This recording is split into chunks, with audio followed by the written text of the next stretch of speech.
bisa kita mulai ya, Sir ya? Boleh, silakan. Oke. Baik teman-teman semuanya, Assalamualaikum warahmatullahi wabarakatuh. Waalaikumsalam. Waalaikumsalam. Baik, Shalom, Om Swastiastu, Namo Buddhaya, salam kebajikan. Terima kasih teman-teman sudah berpartisipasi dalam rangka scholarship sharing session kita bersama Mr. Muhammad Faisal. Kemudian semoga webinar malam hari ini bisa berlangsung secara lancar dan juga kita yang hadir terus mendapatkan motivasi dan juga inspirasi yang luar biasa dari pemateri kita yang luar biasa juga. Sebelumnya perkenalkan teman-teman, saya Tika Andria dan selama 50 menit ke depan akan membarengi teman-teman semua dalam scholarship sharing session ini bersama Mr. Muhammad Faisal. Kemudian teman-teman perlu saya ingatkan terlebih dahulu selama proses webinar, terkecuali ketika ada sesi tanya jawab nanti, tolong dimohon untuk mikrofonnya di mute agar kita lebih jelas mendengarkan pemateri kita. Baik teman-teman, belum tepat rasanya kalau kita belum pukul 19.31. siapa sih pemateri kita pada malam hari ini. Nah, kemudian saya akan membacakan serangkaian, nggak semuanya ya, Sir ya, karena begitu banyak pencapaiannya Mister. Kemudian saya akan meng-highlight aja yang memang ini sangat krusial banget, termasuk dari pencapaian beliau. Nah, beliau ini adalah yang menerima berbagai beasiswa, sama seperti di judul background kami dari titik nol yang di pamflet adalah penerimanya sampai 3 beasiswa. Namun beliau sekarang mengambil apa dan bagaimana ceritanya kita akan mendengarkan dari beliau. Namun sebelum itu saya akan memperkenalkan beliau secara rinci tentang kurikulum vitae ataupun CV beliau. Nah, beliau ini dari tahun 2021 hingga saat ini berkuliah di Faculty of Medicine, University of Gothenburg, Swedia. Sekarang masih di Swedia ya, Mister ya? Sampai pukul 19.32. Ya, masih di Swedia. Masih Bagaimana, siang kalau Sir? di sini. Sehat, Sir? Sehat, Sir? Alhamdulillah, sehat-sehat. Alhamdulillah. Baik, Mister, saya lanjutkan ya.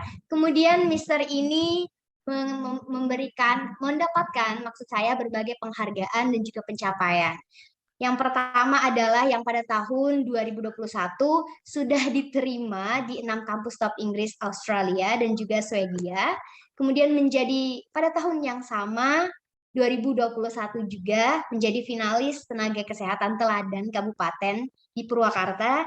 Kemudian pada tahun 2016 beliau merupakan finalis lomba karya tulis ilmiah internasional, teman-teman, di University Birmingham, Inggris. Nah, kemudian lagi ada beasiswa yang mengejutkan bagi kita yang beliau mendapatkan beberapa nih. Kemudian pada tahun 2021 beliau menerima beasiswa LPDP program Magister luar negeri. Kemudian 2021 beasiswa Great Scholarship dari pemerintah Inggris, namun beliau tidak diambil ya, Sir ya. Ya, nggak bisa diambil Ya. semua soalnya. Baik, Mister. Insya Allah. Oke, yang pada tahun 2019 maksud saya juga ada beasiswa Chevening program Magister S2 dari pemerintah Inggris, namun sayangnya beliau juga tidak mengambilnya. Dan kemudian ada lagi beasiswa peningkatan prestasi akademik atau PPA dari Kemenristek pada tahun 2012. Kemudian ada lagi teman-teman beasiswa Future Leaders Scholarship dari Sempurna Foundation.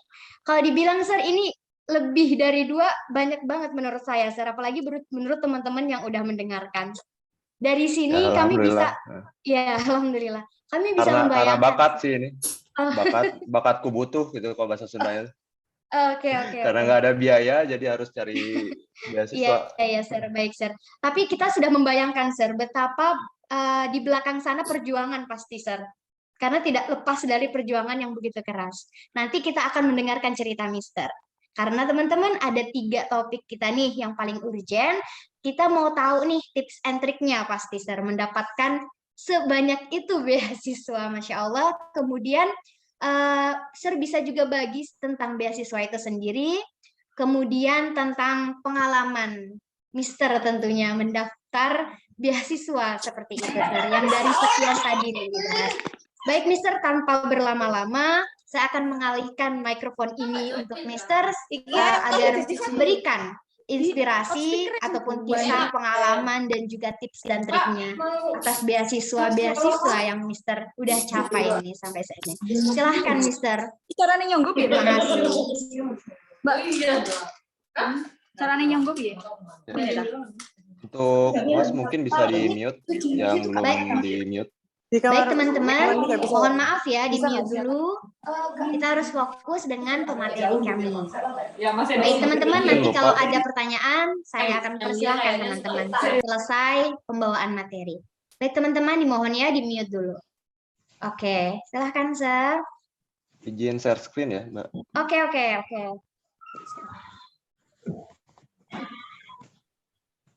Boleh di-enable dulu, Mbak. Oke. Udah, Sir. Baik.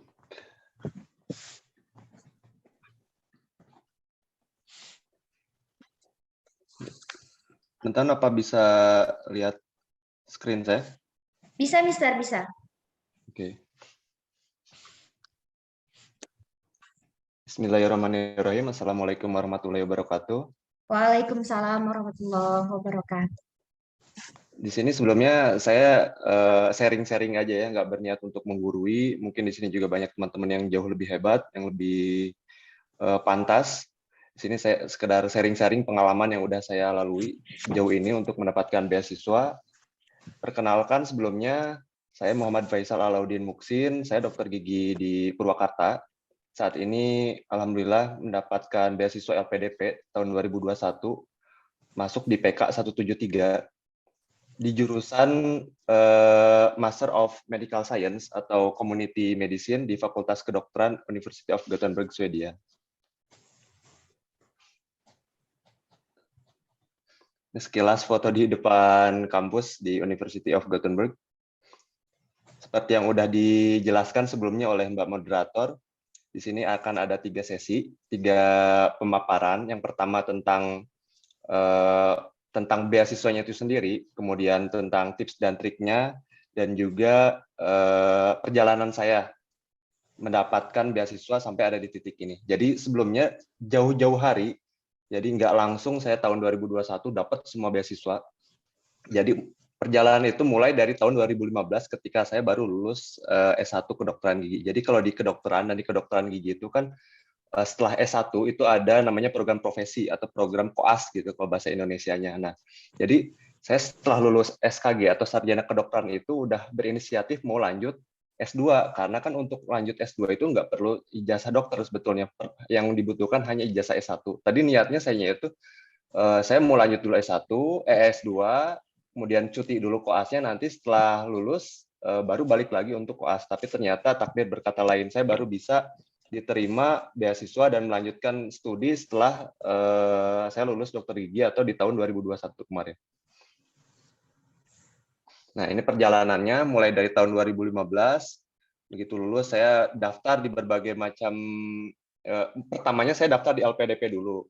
Kemudian LPDP itu kan untuk syarat IELTS-nya, untuk syarat TOEFL untuk studi ke luar negeri itu minimal 6,5.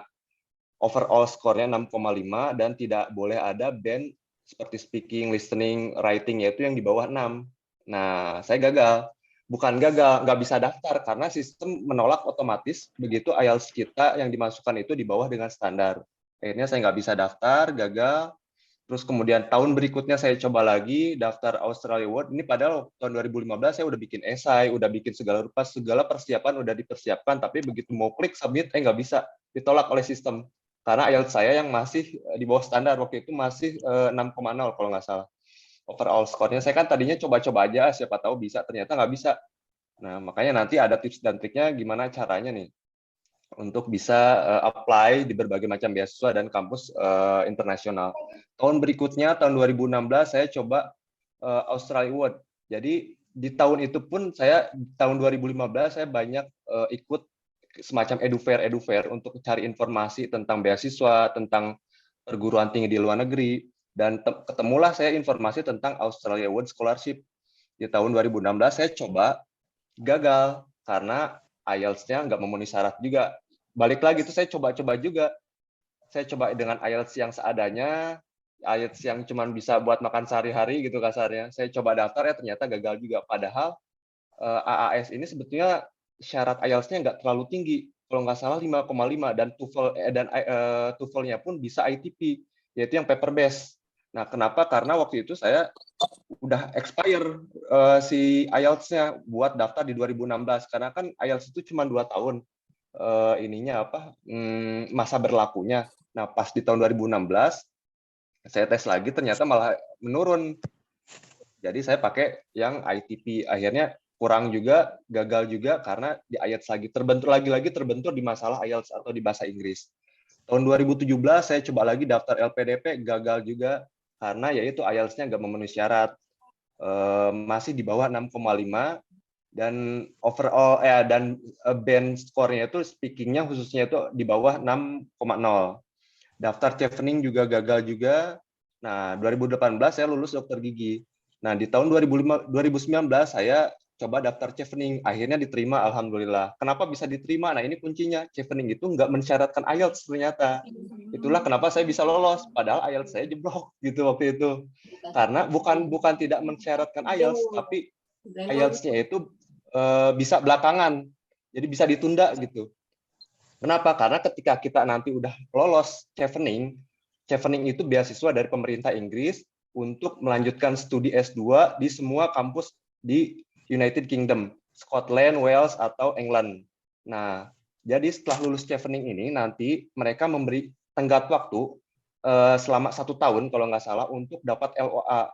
LOA-nya ini, untuk dapat LOA-nya ini, nah ini baru harus pakai IELTS. Makanya waktu itu saya berpikir ya udah saya daftar beasiswanya dulu, saya belum punya LOE, yang penting saya dapat beasiswanya dulu, urusan IELTS nanti belakangan lah gimana ntar gitu. Walaupun waktu itu saya IELTS-nya juga masih belum memenuhi syarat karena rata-rata di Inggris, Universitas Inggris itu minimal mensyaratkan IELTS 6,5 itu yang maksudnya bukan yang kalau saya pribadi menganggap itu grade B lah gitu, yang 6,5. Kalau yang grade A seperti Oxford, King's College itu rata-rata 7 overall score-nya.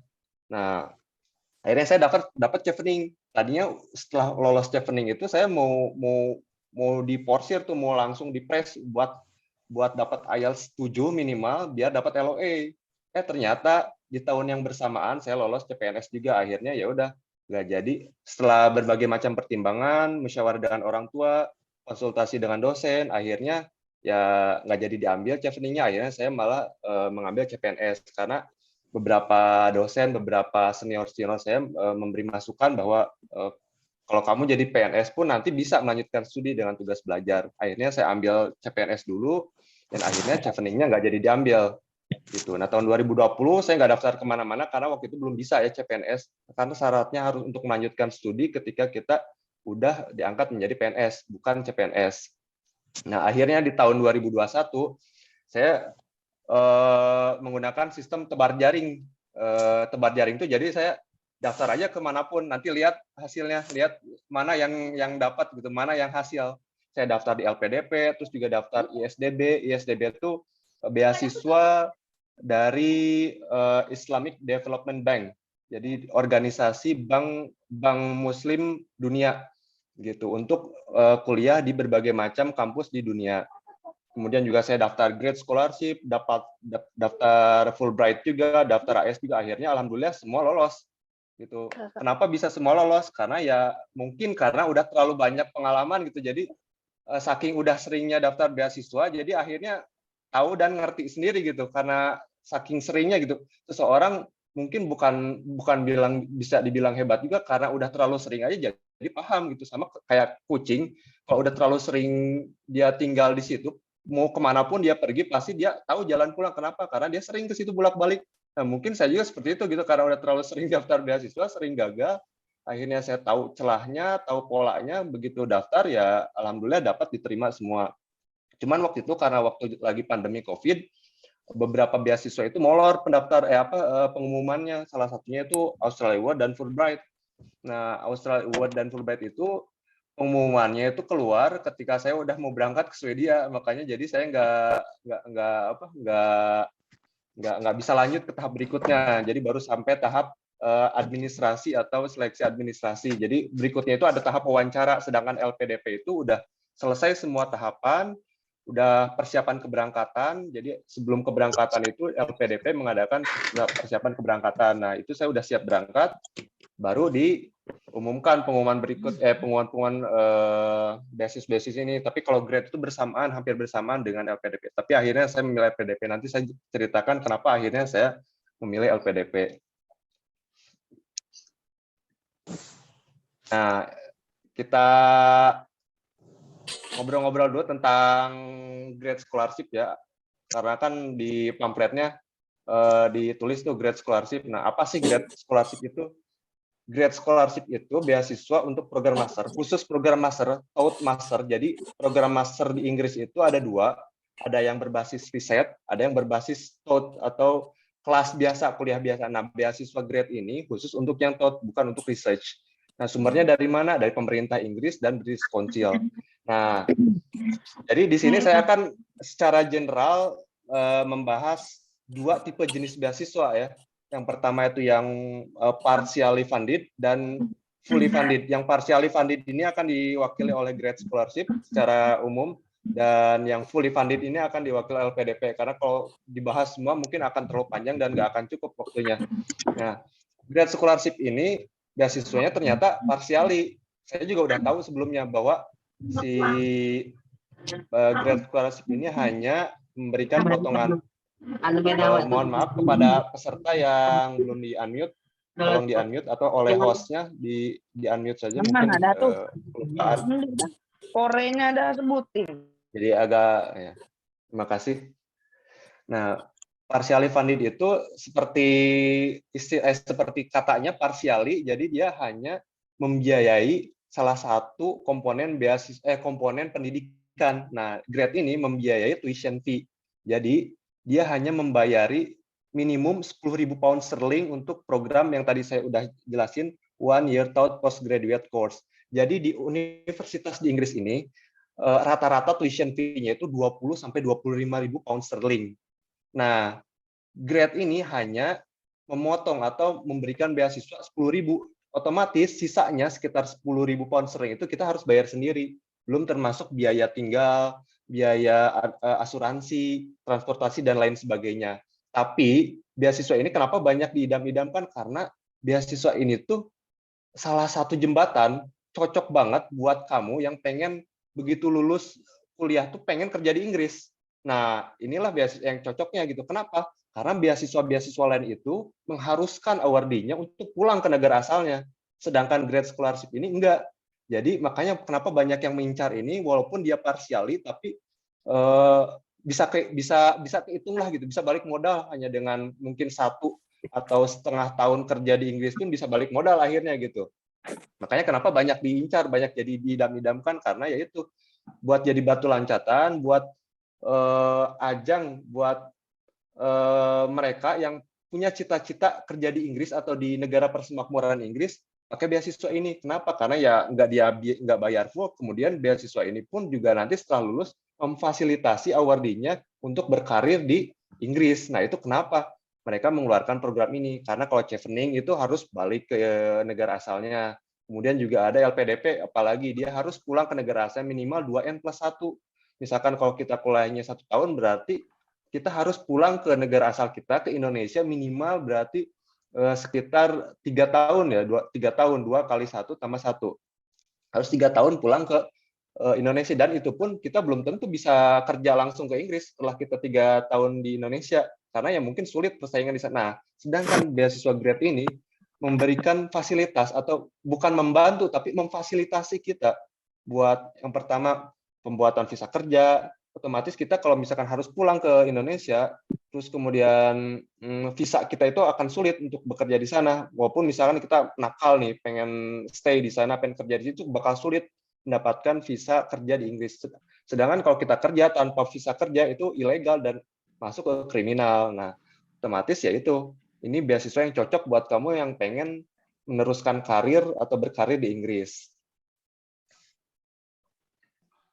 Nah, ini tampilan websitenya. Jadi beasiswa grade ini nggak seperti chevening yang mencakup semua kampus di Inggris. Sedang beasiswa grade ini hanya beberapa kampus yang ada di list mereka aja. Ini untuk di Indonesia.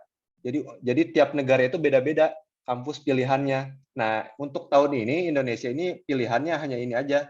Jadi tiap kampus pun jurusan yang ditawarkan untuk beasiswa grade ini pun berbeda-beda. Ada yang semua jurusan, ada yang beberapa jurusan aja. Jadi kalian untuk tahu apakah jurusan impian kalian ini ada di beasiswa grade ini, tinggal klik aja nanti di ininya, di daftar list kampus ini. Contohnya nih seperti ini. Ketika saya klik University of Nottingham, nah dia bakal keluar jurusan apa aja yang ada di ini, maaf Siska Putri enggak ya, ada coret-coretan.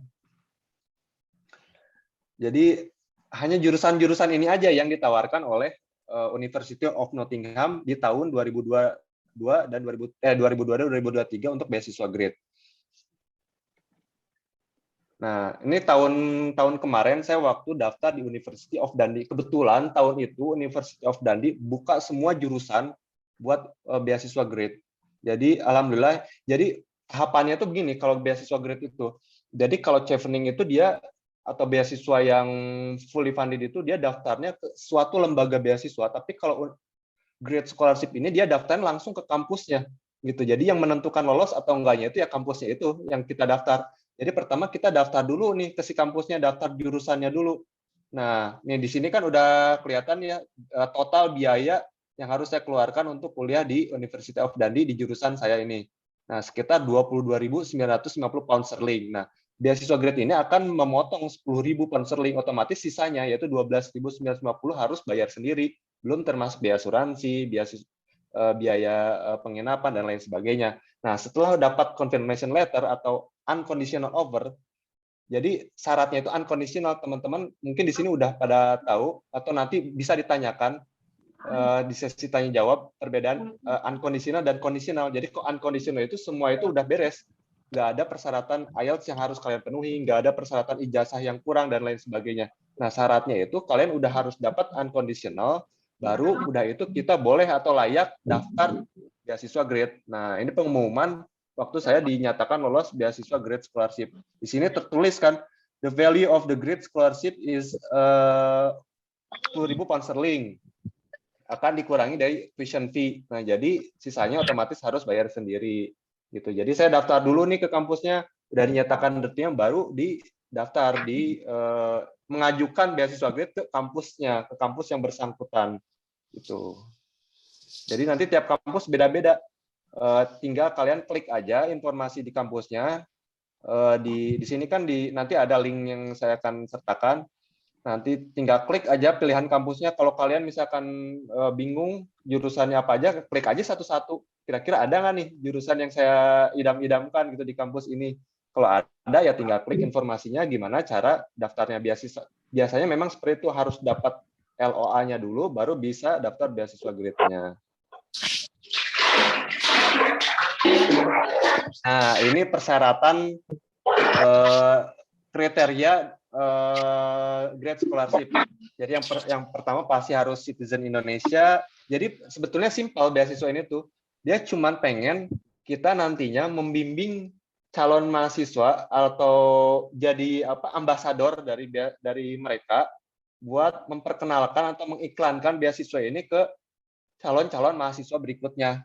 Jadi gitu, nggak ada, sebetulnya simpel, nggak ada ikatan yang kamu harus pulang, kamu harus mengembalikan uang, enggak. Sebenarnya simpel. Di sini juga tertulis bahwa to be willing to attend a networking event. Jadi kalau mereka punya event, ya kamu harus hadir. Kemudian harus as an alumnus grad scholarship to speak to potensial kandidat. Jadi ketika lulus nanti kita harus jadi ambasador buat beasiswa mereka. That's it. Simple banget kan. Karena kenapa? Karena ya partially funded. Sisanya kita harus bayar sendiri. Mereka hanya membiayai 10.000 pound sterling gitu. Nah, ini caranya, cara yang tadi udah saya sedikit terangkan, cara untuk apply grad scholarship. Jadi kita secara umum kita harus dapat dulu LOA-nya, udah dapat LOA-nya baru kita daftar ke kampus atau ke jurusan yang bersangkutan mengajukan beasiswa grade ini. Jadi harus dipastikan dulu bahwa jurusan yang kalian tuju itu tercover oleh beasiswa ini. Nah, ini linknya. Untuk Indonesia, kalian bisa klik aja websitenya, nanti di sana jelas banget informasi-informasinya, termasuk jurusannya apa aja, kampus pilihannya apa aja, dan caranya seperti apa gitu. Nah, nanti juga saya mau nunjukin esainya, esai bisa dibilang the winning essay. Maksudnya saya sebetulnya pakai esai 1 buat daftar ke banyak beasiswa gitu. Jadi esai ini saya pakai buat, sebenarnya esainya intinya itu aja. Cuman saya pakai buat ke berbagai macam beasiswa, terus dimodifikasi dikit-dikit aja sesuai dengan kriteria yang mereka pengen. Nanti saya sedikit pencerahan gitu. Barangkali teman-teman di sini ada yang masih bingung gimana cara nulis esainya biar bisa lolos beasiswa. Nanti kita bahas bareng-bareng. Nah, ini yang kedua, ada beasiswa LPDP. Mungkin ini salah satu beasiswa yang paling populer mungkin ya di Indonesia, karena saya juga banyak informasi ini dari teman-teman gitu, banyak ngobrol-ngobrol, banyak ya di circle-circle saya gitu, jadi banyak yang bahas ini saking populernya gitu di Indonesia buat mahasiswa-mahasiswa Indonesia yang pengen melanjutkan studi ke luar negeri atau dalam negeri. Jadi tujuannya sebenarnya beasiswa ini tuh pengen meningkatkan potensi-potensi generasi muda untuk menjadi pemimpin Indonesia di masa depan. Jadi mereka menginginkan bibit-bibit Indonesia untuk dipersiapkan menjadi pemimpin di masa depan. Gitu. Kurang lebih seperti itu secara ini. Nah, jadi kalau kalian penasaran, misalkan ini dari mana sih uangnya kok bisa membiayai begitu banyak student atau mahasiswa Indonesia kuliah di luar negeri, yang satu orangnya aja mungkin kalau ditotalin hampir sekitar 1,5 M. Itu kalau saya sendiri ya, belum yang lainnya gitu. Kalau ditotalin kan misalkan tuition fee di kampus saya aja sekitar, kalau dirupiahkan sekitar 220 juta. Itu tergantung kurs kalau dirupiahkan. Nah, kalau 1 tahun kan mungkin hampir 1 M ya. Kalau 2 tahun, karena saya program 2 tahun. Nah, belum itu termasuk biaya hidup. LPDP kan juga memberikan biaya hidup, terus juga transport dan lain sebagainya, mungkin hampir lebih dari 1 M untuk satu orang aja. Belum nanti untuk beratus-ratus orang, beribu-ribu orang, tapi uangnya dari mana? Nah, jadi kita di konstitusi negara kita itu di Undang-Undang tahun 45 mengamanatkan bahwa 20% APBN ini harus dialokasikan untuk pendidikan. Nah, dari 20% ini sebagian dananya dijadikan dana pengembangan pendidikan nasional. Nah, dana pengembangan ini dikelola sama yang namanya LPDP. Makanya kenapa namanya LPDP? Karena dia mengelola dana pendidikan, lembaga pengelola dana pendidikan. Dana yang udah ada DPPN ini diinvestasikan, dan hasil investasinya ini dipakai oleh kita untuk kuliah di luar dan di dalam negeri. Misalkan contohnya kita punya uang 1 miliar.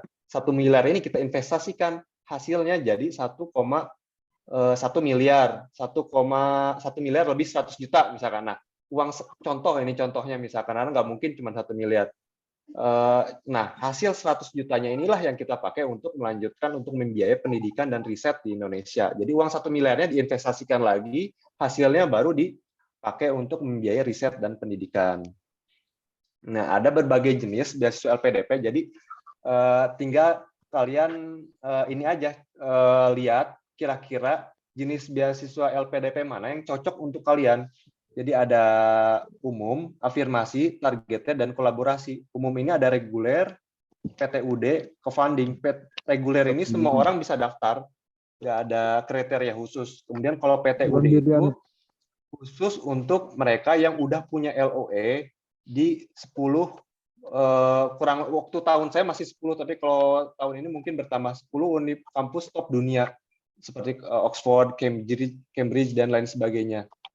Nah, jadi kita persyaratan yang membedakan dari setiap jenis beasiswa LPDP ini adalah persyaratan khususnya. Kalau persyaratan umumnya itu sama kurang lebih, tapi persyaratan khususnya inilah yang beda. Misalkan di PTUD kita harus punya LOE dari Harvard atau dari Cambridge. Terus kalau misalkan di targeted group PNS TNI Polri, kita harus punya surat rekomendasi dari BKD atau Badan Kepegawaian. Atau misalkan dari putra-putri Papua, kalian harus punya keterangan yang menunjukkan kalian kalau kalian itu putra-putri Papua atau prasejahtera, surat keterangan dan lain sebagainya. Nah, itu yang membedakan dari setiap jenis beasiswa LPDP ini kriteria khususnya. Itu surat-surat yang menunjukkan kalau kalian masuk ke dalam jenis beasiswa tersebut.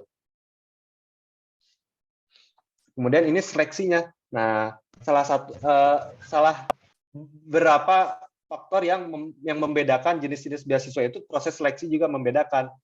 Contoh, misalkan di PTUD ini secara umum ada tiga tahap seleksi LPDP. Yang pertama seleksi administrasi. Seleksi administrasi ini dia itu seleksi berkas-berkas seperti misalkan ijazah, KTP, dan kelengkapan administrasi lainnya, termasuk menulis esai. Nah, menulis esai ini masuk di seleksi administrasi. Jadi kalian menulis esai yang diminta oleh LPDP. Nanti LPDP, kalau kalian buka di website LPDP-nya, itu nanti ada rinciannya, ada poin-poin apa aja yang harus kalian tulis di esai kalian. Nah, itulah yang kalian tulis di form pendaftaran di seleksi administrasi ini. Nah, nanti kalau kalian lolos, nanti masuk ke tahap 2, seleksi bakat skolastik. Tapi ada beberapa jenis beasiswa LPDP yang tidak ada seleksi bakat skolastik. Contohnya yang PTUD, yang perguruan tinggi utama dunia. Kemudian juga yang afirmasi, kalau nggak salah juga nggak ada bakat skolastik. Jadi dia langsung ke seleksi substansi atau seleksi wawancara. Nah, di seleksi bakat skolastik ini kurang lebih itu seperti tes TPA. Kalau kalian udah pernah tes CPNS, kemudian juga udah pernah tes TPA Bappenas, nah kurang lebih sama seperti itu. Jadi untuk mengakalinya gimana biar lolos di seleksi bakat skolastik ini, buat kalian yang misalkan daftar LPDP-nya lewat jalur umum atau reguler, pasti kan harus mengikuti yang tahap 2 ini. Nah, tipsnya itu ya, itu banyak latihan soal-soal, bisa dari buku-buku CPNS, bisa juga dari TPA Bappenas, dan sebagainya. Pokoknya yang berhubungan dengan TPA itu ada di sini di tes bakat skolastik. Kalau nanti kalian lolos, pengumuman, jadi setiap tahap ini ada pengumuman lolos dan tidak lolosnya. Dari tahap 1 dinyatakan lolos, berarti masuk ke tahap 2. Tahap 2 dinyatakan lolos, masuk ke tahap 3. Tapi kalau misalkan gugur ya nggak akan ini, harus misalkan kalian mau ikutan lagi, harus balik lagi dari tahap 1 begitu. Nah, ketika udah masuk ke tahap 3, ini masuk tahap wawancara. Tahap wawancara itu menanyakan atau menjelaskan. Si pewawancara biasanya akan menanyakan segala hal tentang diri kalian. Contohnya misalnya kayak Rocky misalnya kan biasanya dulu nggak di-plisket, terus di-plisket itu aku nggak tahu ya soalnya. Suaranya Kak, suaranya. Mohon di-mute dulu. Ya, terima kasih. Nah, tadi sampai substansi ya. Jadi di seleksi substansi ini bakal menggali, mengeksplor lebih dalam tentang esai yang kalian tulis di seleksi administrasi. Nah, makanya itu nanti di seleksi wawancara ini pokoknya kalian harus, kalau saya sih tipsnya itu kalian copy paste ke Word, jadi bisa kalian print, bisa baca lagi. Jadi nanti untuk persiapan di seleksi wawancara, karena intinya itu bakal nanyain tentang esai kalian, tentang apa yang kalian tulis di seleksi administrasi, di esai yang kalian submit di tahap pertama. Gitu. Nah, ini komponen apa aja nih yang dikasih sama LPDP? Ini banyak banget. Semua hal yang berkaitan dengan studi kalian itu dibiayai oleh LPDP. Biaya pendaftaran misalkan nih, waktu tahun 2021 kemarin kan saya daftar ke berbagai macam kampus nih. Sebetulnya itu hampir semua kampus yang saya daftar itu gratis. Kenapa? Karena maaf, di sini saya nggak promosi ke salah satu tempat tes IELTS. Saya tes di IDP nih. Tes IELTS di IDP kan, tempat tes IELTS itu ada beberapa tempat, bisa di IDP, di IELTS, atau di British Council. Cuman saya ikut di IDP. Nah, di IDP ini kalau misalkan kita daftar lewat mereka, itu biaya pendaftaran kampus itu gratis, fee waiver. Makanya kenapa saya daftar aja di situ. Sebetulnya bisa di mana aja teman-teman. Nah, cuman karena saya bisa daftar di kampus di Inggris, di negara-negara persemakmuran Inggris seperti Inggris, Australia, New Zealand itu gratis, free waiver. Hanya di beberapa kampus aja yang nggak ada fee waiver kalau di daftar lewat mereka, seperti Oxford, Cambridge, dan lain sebagainya. Nah, otomatis saya hampir gratis semua nih, karena ya itu. Kecuali yang di Swedia saya bayar sendiri, dan akhirnya diganti oleh LPDP ketika saya dinyatakan lolos. Dia pendaftaran kurang lebih sekitar 2,1 juta kalau dikurskan kurs waktu itu. Dan nanti tinggal kalian kalau dinyatakan lolos, tinggal lampirkan saja bukti transfernya, nanti LPDP akan ganti biaya pendaftaran yang udah kalian keluarkan. Terus juga ada tuition fee, jelas ini tuition fee yang paling membebani ya buat yang self funding. Beberapa rekan-rekan saya yang self funding ini karena SPP di luar negeri itu cukup mahal menurut saya, yang dari nggak tajir amat gitu lah. Untuk beberapa orang mungkin bisa lah gitu, wah SPP 200 juta per semester mah gampang lah gitu, cuman untuk saya itu berat dan mahal gitu. Nah, LPDP jelas akan membiayai sampai kamu lulus. Kemudian juga ada tunjangan buku setahun sekali. Ini berbeda di tiap negara, tiap wilayah itu beda-beda, tergantung dari kita dapatnya di mana. Kalau di Swedia itu kurang lebih kalau dikurskan sekitar 5.000 krona itu kurang lebih sekitar 7 atau 8 juta. Kemudian ada tesis, jadi kalau kalian mau penelitian, tesis, disertasi, gak usah takut gitu. Semuanya akan dibiayai oleh LPDP. Jadi biasanya kalau di bidang kedokteran itu memang agak butuh kos yang lumayan gitu untuk penelitian di bidang, mungkin di bidang teknik, di bidang lain-lain juga membutuhkan biaya. Nah, kalian nggak perlu khawatir karena LPDP akan membiayai. Kemudian juga kalau kalian pengen seminar internasional, publikasi jurnal itu akan dibiayai atau diberi grant atau hibah namanya itu.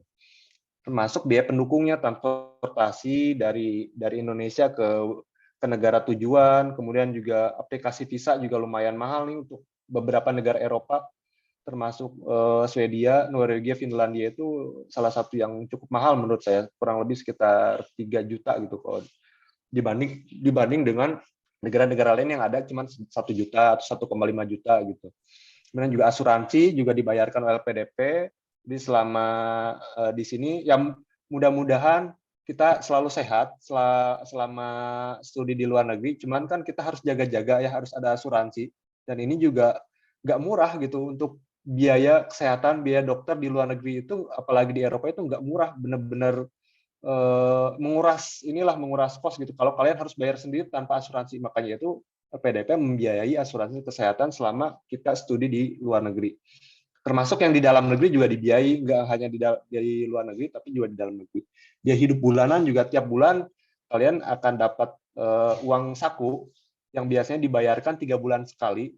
Jadi tiap negara itu beda-beda, tergantung dari UMR gitu. Kalau kasarnya ke bahasa Indonesia kurang lebih UMR. Jadi LPDP memberikan UMR sedikit di atas UMR di negara tersebut. Kalau yang saya tafsirkan ya, karena saya kan udah di sini, oh ternyata UMR-nya sekitar sini dan LPDP memberikan sini. Mungkin LPDP kenapa memberikan biaya tunjangan sekian, karena mungkin mengikuti dari biaya hidup yang dibutuhkan di negara kita tinggal gitu. Kalau di Swedia sekitar 9.400 itu kurang lebih sekitar 13 atau 14 juta atau 15 juta tergantung kurs. Di Inggris beda lagi, di di Norwegia beda lagi, di Australia beda lagi, tergantung dari negara kalian kuliah.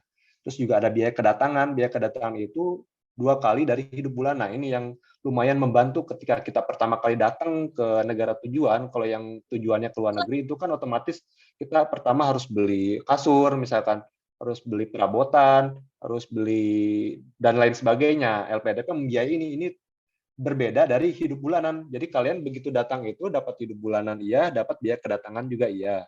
Itu juga kalau ada keadaan darurat juga dibiayai dan tunjangan keluarga kalau dokter. Jadi kalau misalkan master itu kalau kalian bawa istri, bawa anak sebetulnya nggak masalah, cuman ya biayai sendiri. Tapi kalau dokter itu ada tunjangan keluarga. Jadi kalau ada yang nanya, bisa nggak sih bawa anak, bawa suami, bawa istri? Bisa aja. Cuman yang dibiayai oleh PDP itu ya yang studinya aja. Atau kalian yang sedang menempuh studinya aja, keluarganya ya silahkan bawa, tapi ya biayanya ditanggung oleh masing-masing. Kecuali yang doktoral. Nah, ini pengumuman kemarin dinyatakan lulus. Jadi ini yang tahap pertamanya administrasinya lupa nggak ke screenshot. Terus dari tahap 1 dinyatakan lolos masuk ke tahap 2 akademik, substansi akademik, karena saya kan masuknya lewat jalur targeted group atau jalur PNS gitu. Kemudian juga ini alasan kenapa sih akhirnya saya memilih University of Gothenburg.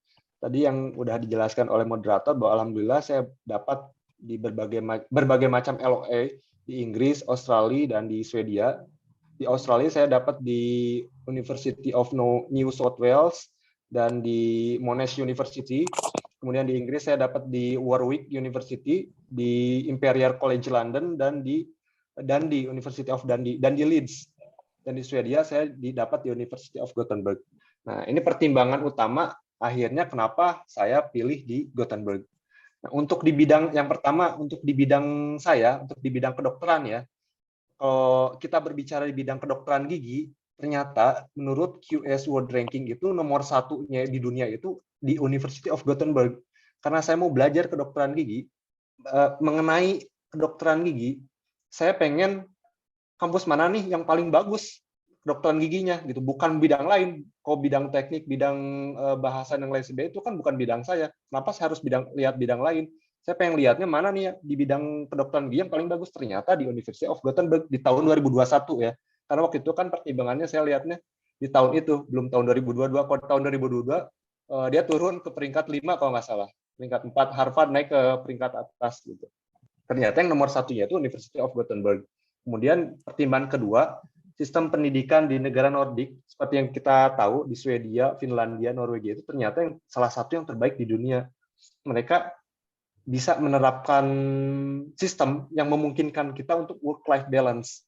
Jadi kita di satu sisi work-life balance tidak mengganggu mental kita, tapi di satu sisi hasilnya itu akan maksimal gitu. Jadi mereka prinsipnya itu bukan kerja keras, tapi kerja cerdas, karena kerja untuk hidup, bukan hidup untuk kerja gitu. Ngapain kita harus kerja stres sampai pusing, sampai sakit, tapi tidak bisa menikmati hidup. Banyak stres, bahkan banyak bunuh diri gitu. Untuk apa gitu? Nah, mereka menerapkan sistem ini, menerapkan sistem work-life balance biar hidup kita itu bisa dinikmati gitu. Tapi tanpa mengurangi kualitas pendidikan dan kualitas pekerjaan. Nah, itu salah satu pertimbangan yang saya pilih kenapa akhirnya saya memilih Swedia gitu. Kemudian pertimbangan berikutnya itu tentang situasi dan keamanan di Swedia yang sangat kondusif. Jadi waktu itu saya baca berita banyak, waktu itu kan lagi tinggi-tingginya kasus COVID-19. Nah, ada gelombang seperti Asian Hate gitu. Jadi mereka menganggap bahwa COVID ini berasal dari Asia gitu. Jadi mereka benci sama orang-orang Asia. Nah, di Swedia, di Norwegia dan Finlandia ternyata relatif kondusif. Kalau kalian baca berita, salah satu negara yang agak cuek gitu, bukan agak cuek, tidak terlalu ketat aturan COVID-19-nya, Swedia gitu. Akhirnya dampaknya apa ya? Mereka nggak terlalu punya sinis gitu sama orang-orang Asia, terus sama orang-orang minoritas. Kalau saya kan Muslim gitu. Terus juga saya browsing, cari-cari informasi bagaimana kehidupan Muslim di Swedia, bagaimana kehidupan mencari makanan halal, bagaimana saya bisa beribadah di sana, karena ya kita kan nggak hanya untuk belajar di sana, tapi juga kita perlu ibadah, kita juga perlu menenangkan diri. Nah, saya butuh situasi-situasi, kondisi-kondisi yang mendukung untuk ke arah sana gitu. Ternyata alhamdulillah betul di sini gitu. Di Swedia itu banyak banget orang-orang Muslim walaupun mayoritas dari imigran. Jadi kalau kalian di kota-kota besarnya itu yang pakai jilbab itu udah kayak di Jakarta gitu, udah biasa aja gitu, udah banyak yang pakai jilbab di kota-kota besar di Swedia. Berlalu lalang gimana aja kalau kalian kita ke Jakarta yang nggak pakai dan nggak pakai itu udah membaur gitu, udah bisa membaur. Nah, karena saya bawa istri ke sini, istri saya berjilbab juga, saya memikirkan hal-hal itu gitu, yang bagaimana saya bisa aman, bisa tenang menjalankan studi tanpa ada gangguan-gangguan terhadap isu-isu rasialitas, isu-isu agama, isu-isu lain dan lain sebagainya. Dan yang terakhir adalah tidak kuliah online. Nah, ini salah satu faktor penting yang saya pertimbangkan. Kenapa? Karena waktu itu di Australia dan di Inggris itu kuliahnya online ternyata. Jadi kalau saya ambil di Inggris atau di Australia, mereka belum open border waktu itu. Jadi semua jurusan, semua kampus pada waktu itu akan menyelenggarakan kuliahnya hingga akhir ya, hingga lulus itu secara online. Nah, ya saya nggak munak juga ya. Saya pengen nggak hanya ilmu yang pengen saya dapat, tapi juga pengalaman hidup, experience tinggal di luar dunia itu kan saya pengen dapat juga. Kalau saya kuliah online ya buat apa gitu, bukan buat apa, maksudnya ya kurang ada pengalaman-pengalaman yang saya bisa dapatkan dari tinggal di luar negeri gitu. Saya kan kalau kuliah walaupun labelnya misalkan saya kuliah di Imperial College London, tapi aslinya kan makanan saya tetap cilok juga, batagor juga gitu, karena saya kuliah dari kamar gitu. kuliah online di kamar, jajan juga jajan ke warung tetangga juga gitu, jajannya nggak di London Bridge gitu kan. Ya labelnya aja saya kuliah di luar negeri, tapi situasi lingkungannya ya tetap ada di Indonesia. Nah itu salah satu faktor yang kenapa akhirnya saya pilih di Swedia, karena di Swedia ini nggak ada kuliah online gitu, kuliahnya offline semua, karena memang aturan COVID-19 di Swedia ini relatif sangat longgar, nggak ada pembatasan, nggak ada karantina, terus juga nggak ada kewajiban masker, nggak ada physical distancing gitu. Pokoknya longgar dan relatif aman gitu di COVID-19. Makanya akhirnya saya pilih ke Swedia karena saya pengen kuliah real di luar negeri gitu, bukan hanya dari laptop gitu. Nah, ini tips dan triknya. Ini maaf yang agak coret-coret tadi, nggak tahu siapa yang coret-coret. Nah, ini tips dan triknya gimana caranya biar bisa kita mendapatkan jurusan dan beasiswa yang kita idam-idamkan. Ini sekedar sharing aja dari pengalaman-pengalaman saya yang udah saya jalani. Yang pertama, nah ini yang jadi sebetulnya ini salah satu kelemahan saya waktu itu. Saya telat belajar bahasa Inggrisnya. Jadi secara pasif mungkin bisa kayak gitu, karena mungkin textbook kedokteran kan mayoritas memang bahasa Inggris. Jadi kalau baca teks, baca buku bahasa Inggris saya bisa, tapi kalau untuk udah listening, udah speaking, nah itu udah ambiar semua gitu. Makanya IELTS saya bermasalah terus dari awal gitu. Karena kenapa ya, speakingnya di bawah standar terus gitu. Kalau reading nggak ada masalah karena ya udah biasa, saya baca textbook kedokteran yang berbahasa Inggris sudah biasa. Nah ini salah satu penyesalan yang saya renungkan gitu ya. Mudah-mudahan teman-teman juga bisa memulai dari sekarang, karena kalau teman-teman mau kuliah ke luar negeri khususnya, nggak hanya keluar di dalam negeri pun tetap membutuhkan syarat TOEFL dan IELTS, tetap membutuhkan kemampuan bahasa Inggris, apalagi yang mau keluar negeri. Nah ini salah satu faktor yang penting yang harus dikuasai, karena persyaratan ini persyaratan mutlak yang kalian nggak bisa tawar-tawar. Contohnya dulu saya pernah dapat LOE conditional dari University College London di tahun 2019 waktu dapat chevening itu. Nah, sebetulnya saya udah dapat IELTS nih, cuman speakingnya masih di bawah kriteria. Saya nawar, terus sebenarnya saya email-emailan tuh sama si course administratornya. Ternyata mau di lobby sedemikian rupa pun tetap nggak bisa gitu. Di nego overall score-nya saya udah mencapai, walaupun ada yang belum gitu, tetap nggak bisa. Ini makanya itu yang benar-benar teman-teman yang harus perhatikan, yang harus benar-benar persiapkan, karena persyaratan mutlak. Kalau kemampuan bahasa Inggris kalian nggak memenuhi syarat, nilai-nilai atau persyaratan yang lain tuh nggak akan dilihat gitu. Ini memang bukan jadi faktor utama penentu kalian bakal dapat beasiswa, tapi ini pintu gerbang untuk kalian bisa peluang mendapatkan beasiswa. Yang kedua, terus pelajari detail persyaratan beasiswanya.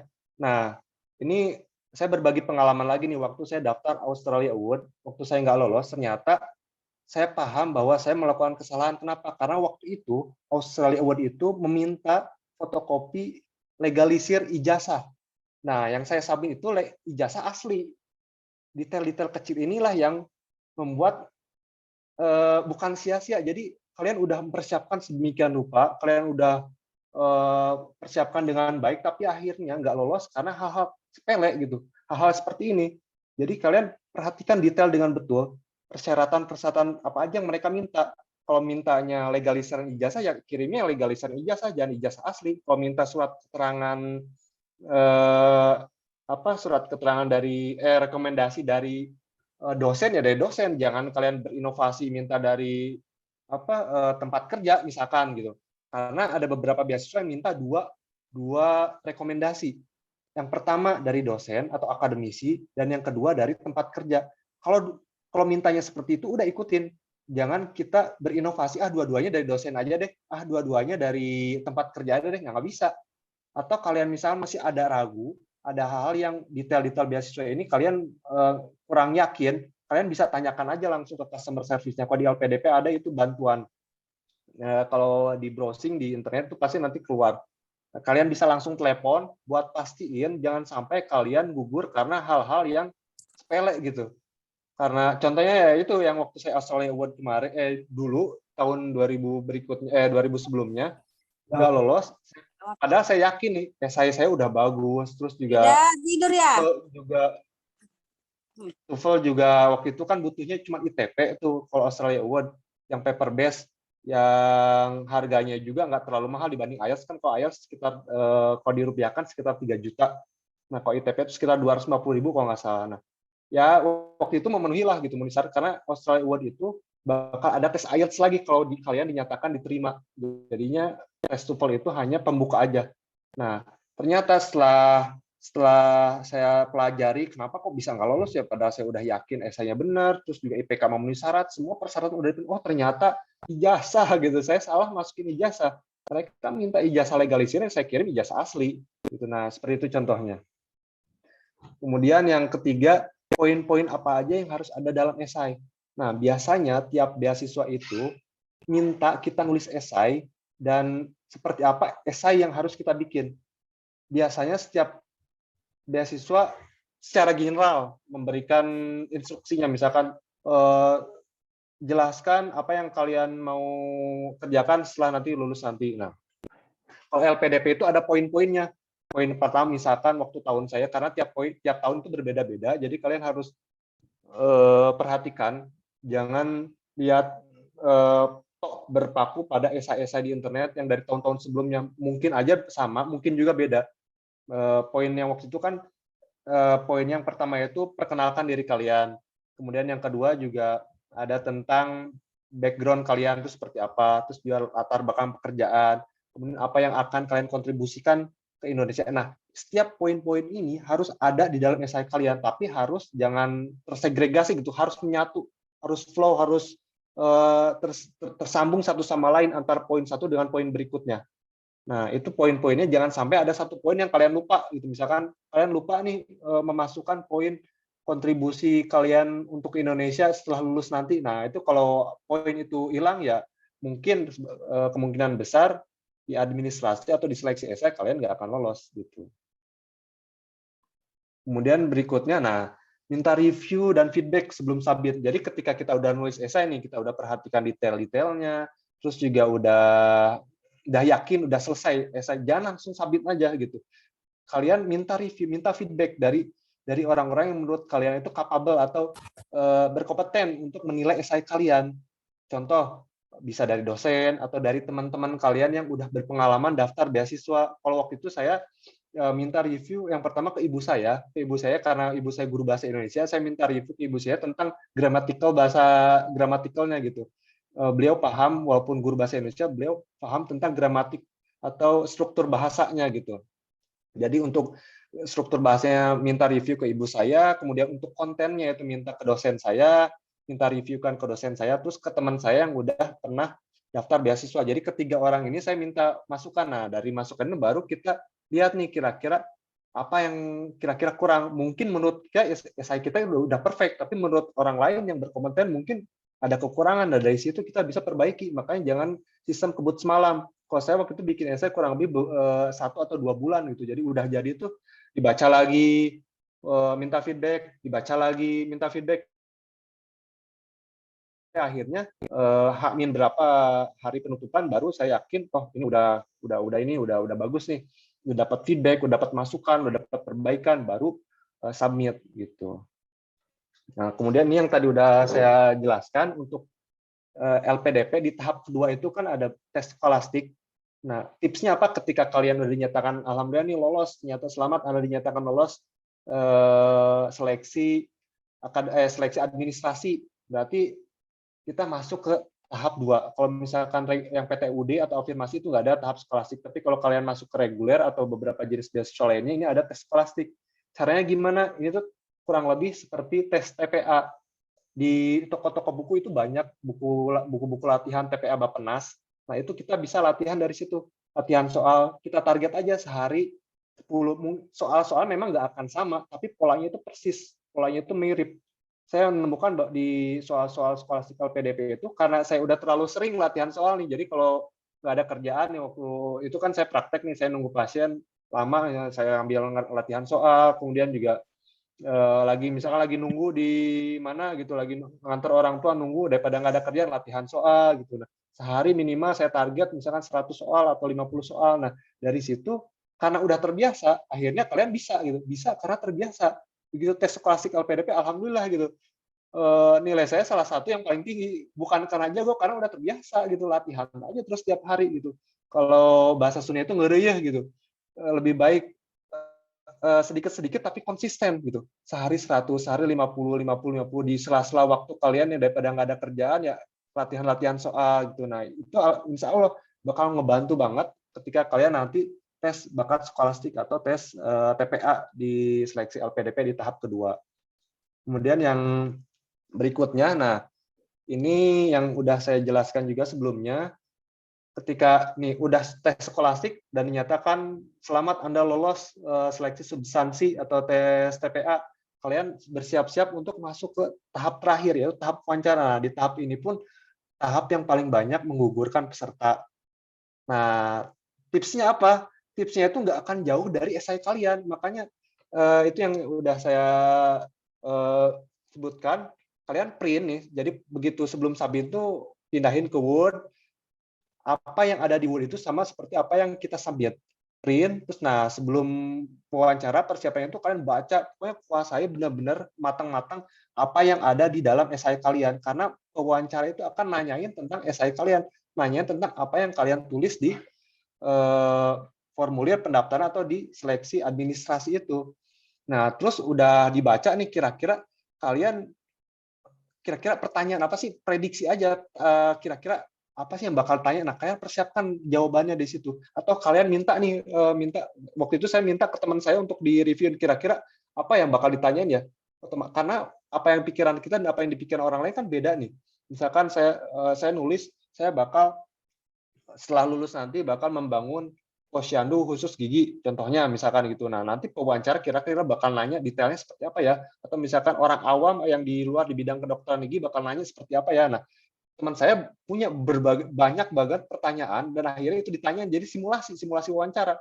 Saya sama teman itu simulasi wawancara, dia udah baca esai saya, akhirnya dia banyak nanya saya. Akhirnya dari situ kan saya udah mempersiapkan nih jawaban-jawaban apa aja yang bakal kira-kira bakal keluar nih. Dan ternyata alhamdulillah nggak beda jauh dari apa yang saya prediksi. Dan pertanyaan-pertanyaannya pun kurang lebih ya seperti itu. Seperti apa yang kalian tulis di formulir seleksi administrasi dan esai yang kalian tulis di situ gitu. Jadi di seleksi administrasi itu yang tahap 1 itu kan selain esai ada tentang kepribadian kalian. Seperti menjelaskan kelebihan dan kekurangan. Nah, di situ kalian juga harus menjelaskan gitu, harus siap-siap persiapan jawaban kira-kira kalau ditanya seperti ini kayak gimana. Kalau ditanya kekurangan, misalkan saya nulis jujur, saya nulis salah satu kelemahan saya adalah kemampuan bahasa Inggris waktu itu. Karena saya punya kendala, sering tes bahasa Inggris cuman gagal. Nah, ditanya, akhirnya benar ditanya, solusi apa nih? Kamu kan mau kuliah ke luar negeri, otomatis nggak mungkin pakai bahasa Indonesia. Solusi apa yang bakal kamu tempuh untuk menyelesaikan masalah ini? Karena wawancara juga ya sadar bahwa yang namanya manusia nggak ada yang sempurna, pasti punya kelebihan dan kekurangan. Dan saya menuliskan kekurangan itu dan saya udah jelaskan bahwa banyak cara-cara saya untuk menyelesaikan atau mengatasi masalah yang saya miliki. Saya bilang kalau saya udah mulai rutin nonton bahasa Inggris, nonton film-film berbahasa Inggris, saya juga udah mulai berbicara dengan diri saya sendiri menggunakan bahasa Inggris. Saya berdoa dengan bahasa Inggris saking untuk ingin membiasakannya saya berbicara bahasa Inggris. Karena kan kalau bahasa, kalau kata ibu saya yang guru bahasa itu nggak cukup untuk dipelajari, tapi untuk dipraktekkan. Kenapa? Buktinya apa? Buktinya orang-orang di Inggris lancar bahasa Inggris, mereka nggak belajar grammar.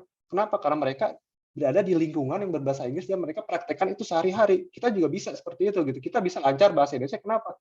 Karena kita berada di lingkungan orang Indonesia dan mempraktekkan bahasa Indonesia, makanya kita bisa lancar. Orang bule pun begitu datang ke Indonesia dan dia mempraktekkan bahasa Indonesia, dia bisa dengan lancar walaupun mungkin dia kurang mendalami grammarnya. Nah, begitu juga kita. Kita mungkin harus tetap mempelajari karena ini bagiannya ranahnya akademik. Grammar tetap harus mempelajari, tapi juga yang paling penting kita harus praktekin itu gitu. Harus pakai itu. Saya itu berdoa pakai bahasa Inggris, terus juga ngomong dalam hati pakai bahasa Inggris, kadang marah juga pakai bahasa Inggris. Jadi kalau ada yang kira-kira saya mau marah tapi atau mau gerutu gitu dalam hati kan kita sering yang gerutu dalam hati. Saya mau gerutu ini tapi bahasa Inggrisnya apa ya? Nah, akhirnya nyari gitu. Dari situ kan udah mulai terbiasa, akhirnya lama kelamaan terbiasa juga bahasa Inggris, ngobrol. Akhirnya di sini alhamdulillah saya komunikasi dengan teman, dengan dosen, dengan mau belanja ke warung pakai bahasa Inggris, alhamdulillah udah lancar karena udah terbiasa gitu. Bisa karena terbiasa gitu. Dan yang terakhir ini perbanyak doa, ibadah, dan meminta doa orang tua. Karena semaksimal apapun usaha kita, itu tetap hasil akhirnya ada di tangan Allah. Ada di tangan Tuhan. Kita mungkin bisa berusaha, bisa berikhtiar, tapi balik lagi yang terbaik, yang terbaik untuk kita itu ya Allah gitu. Kita minta aja yang terbaik. Nah, salah satunya meminta doa orang tua. Kalau dulu kasar itu saya nyogok orang tua. Nyogok tuh maksudnya ya saya beliin makanan, saya anterin kemana-mana. Intinya apa? Biar minta akhirnya mah doain AA, mah doain. Nah, begitu kita udah memberikan kebaikan ke orang tua dan hati orang tua itu senang. Nah, disitulah kita langsung todong nih, doain gitu kan, udah misalkan udah dibeliin makan ya, saya beliin martabak tiba-tiba di malam-malam, tiba-tiba beliin martabaknya, lagi pengen martabak, saya ini aja inisiatif ke tukang martabak, beliin martabak, langsung kasih martabak, orang tua langsung senang nih. Nah, di situ langsung minta doa. Doain ya, langsung todong. Begitu hatinya orang tua kita senang, langsung minta doa, minta restu, minta doa, minta restu. Nah, itu insya Allah doa orang tua itu doa yang paling mujarab. Salah satu doa yang paling mujarab itu doa dari orang tua ke anaknya, doa orang tua yang senang hatinya ke anaknya yang berbuat baik kepada orang tua gitu. Nah, kemudian yang terakhir, jika gagal jangan jadikan itu sebagai sumber kegalauan, tapi jadikan sebagai pembelajaran. Kalau saya udah mengalami berbagai macam kegagalan di dalam beasiswa, mungkin sedih wajar gitu. Kita sebagai manusia, begitu kita hasil yang keluar itu tidak sesuai dengan tidak ekspektasi kita, mungkin kita sedih, kita nangis, wajar. Nah, cuman jangan berlarut-larut. Dari situ kita harus ambil pelajaran. Kira-kira saya kemarin nggak lolos, kenapa ya? Tadi saya kan ambil pelajaran, oh ternyata AE saya nggak lolos waktu itu karena ini. Terus kemudian beasiswa sebelumnya saya nggak lolos karena esainya, karena bahasa Inggrisnya. Nah, dari situ ambil pelajaran. Nah, dari setiap pelajaran yang kita ambil ini, nah, begitu kita daftar lagi tuh kita berada di posisi yang versi lebih baik kita, the better version of us gitu. Kita karena apa? Karena kita mempelajari kesalahan-kesalahan yang udah kita perbuat gitu sebelumnya. Dari kenapa akhirnya kita gagal. Nah, bagi teman-teman di sini sebetulnya nggak perlu kita harus mengalami banyak kegagalan. Kita bisa belajar dari kegagalan orang lain. Kita lihat di YouTube bisa, atau misalkan dari webinar ini juga, dari kegagalan saya juga kalian bisa belajar. Nah, kita nggak harus belajar dari kegagalan, kita harus banyak sering gagal, akhirnya kita banyak belajar. Tapi kita bisa juga belajar dari kegagalan orang lain. Oh, ternyata dia bisa gagal mungkin karena ini. Oleh sebab itu kita harus menghindari, kita jangan kayak dia nih.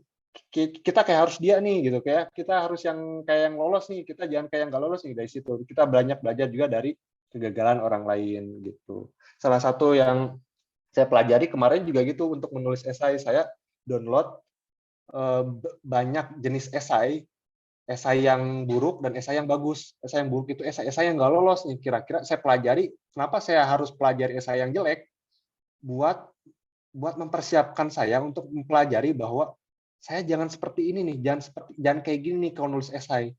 Nah, terus yang kedua, saya banyak baca, banyak mempelajari esai yang bagus. Biar apa? Biar saya tahu ternyata apa aja yang harus ada, yang harus saya lakukan di dalam esai, biar saya lolos kayak dia. Jadi kita belajar dari yang buruk, belajar dari yang bagus. Gitu. Kemudian sebentar, saya share sedikit. Nah ini esai saya. Muncul nggak di layar, Mbak Moderator? Halo? Yes, sir. Ada di kelihatan nggak? Ada ya? Iya ya, kelihatan. Iya. Nah, ini Tapi contoh masih esai. tulisan Great Scholarship, sir. Oh, nggak ini ya, nggak muncul ya? Muncul nggak sekarang? Bawahnya mungkin kan? Bawahnya mungkin ya, sir ya. Dokumen ini Grid Application Form. Iya. Muncul nggak? Iya, ada Iya, kalau ya. itu. Nah, Oke, sir. ya, nah Ya, nah ini salah satu contoh esainya. Jadi ada beberapa struktur yang harus, ini menurut saya struktur baku. Yang pertama itu pembukaan atau perkenalan diri. Perkenalan diri itu bukan berarti kita harus hobi saya apa, nama saya siapa, enggak. Mereka nggak peduli umur kamu berapa, jenis kelamin kamu apa, hobi kamu apa, mereka nggak peduli. Yang harus perkenalkan itu latar belakang pendidikan, latar belakang pekerjaan, passion kalian. Nah, itu harus ada di pembukaan ini. Nah, di sini saya menuliskan pembukaan saya bahwa saya punya minat di dental public health, yaitu kesehatan gigi masyarakat. Kemudian juga saya di part kedua, saya menjelaskan tentang latar belakang saya, latar belakang pendidikan, latar belakang pekerjaan, latar apa yang saya kerjakan saat ini, dan apa yang akan saya kerjakan setelah lulus nanti. Dan di part ketiga, akhirnya penutup ini seperti punchline kalau di stand up comedy itu, kayak kata-kata yang membuat kita lo harus pilih gue mendapatkan beasiswa ini. Nah, disitulah di tahap penutup saya nulis, I believe bahwa saya dengan apa yang saya miliki, dengan latar belakang saya, dengan latar belakang pekerjaan, dengan apa yang sudah saya kerjakan selama ini, saya merasa, saya percaya bahwa saya cocok untuk mendapatkan beasiswa ini. Nah, kurang lebih hampir semua aplikasi beasiswa esai sini ya tentang kayak gini juga gitu. Jadi esai saya ini satu esai buat di-apply ke berbagai macam beasiswa gitu. Hanya dimodif-modif aja, misalkan tulisan grade-nya diganti jadi Australia Award, atau misalkan grade-nya diganti jadi Islamic Development Bank Scholarship, atau diganti jadi LPDP. Seperti itu. Gitu mungkin nanti kalau ada yang ditanyakan langsung aja di sesi tanya jawab. Saya kembalikan ke moderator.